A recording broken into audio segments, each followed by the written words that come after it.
নমস্কার বন্ধুরা, ডিনারে বানিয়ে নিচ্ছি বাঁধাকপি, মটরশুঁটি, মুসুর ডাল, টমেটো একসঙ্গে বানিয়ে নিচ্ছি। বেটে দেবো, কাঁচা লঙ্কা এবং আদা পেস্ট করে নেব, বেটে নেব। তারপর কড়াই গরম করব, 1 মিনিট কড়াই গরম করছি এবং কালো জিরে ফোড়ন দিচ্ছি।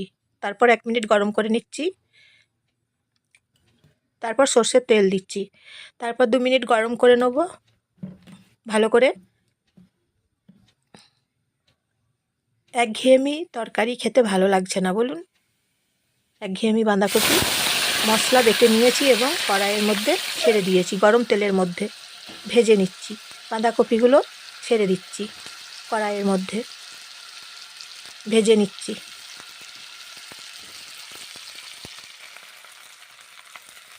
রাত্রে খাওয়া যাবে।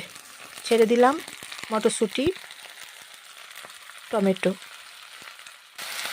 রুটির সঙ্গে পরোটার সঙ্গে আবার জল দিলাম, মশলা বাটি ধোয়া জল দিলাম। রুটি পরোটার সঙ্গে খাওয়া যাবে গরম গরম। হলুদ গুঁড়ো দিচ্ছি, লঙ্কা গুঁড়ো দিচ্ছি, গরম মশলা গুঁড়ো দিচ্ছি, নুন দিচ্ছি, আবার জল দিচ্ছি, মশলা ধোয়া জল।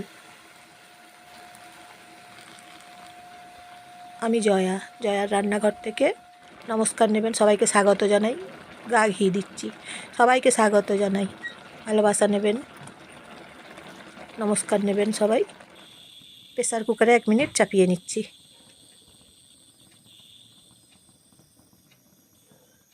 হয়ে গেছে, নামিয়ে নিলাম। গরম গরম পরিবেশন করব। কমেন্ট করে জানাবেন কেমন হয়েছে বাঁধাকপির এই রেসিপি।